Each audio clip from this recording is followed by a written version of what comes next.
धाराशिवची शिवसेना भाजप आमदारांनी हायजॅक केल्याचा आरोप करणारे अविनाश खापे यांना पक्षातून निलंबित करण्यात आले। शिवसेनेचे संपर्क प्रमुख राजन साळवी आणि युवा सेनेचे राष्ट्रीय कार्यकारिणी सदस्य अविनाश खापे यांच्यातील संवादाची क्लिप ही व्हायरल झालेली होती।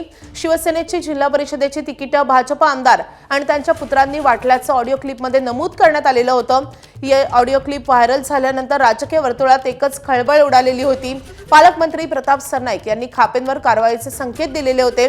पक्षविरोधी काम करत पक्षाची प्रतिमा मलिन केल्याचा ठपका ठेवत खापे यांचं निलंबन करण्यात आले। युवा सेना सचिव राहुल लोंढे यांनी पत्र काढत खापेंना निलंबित केलंय।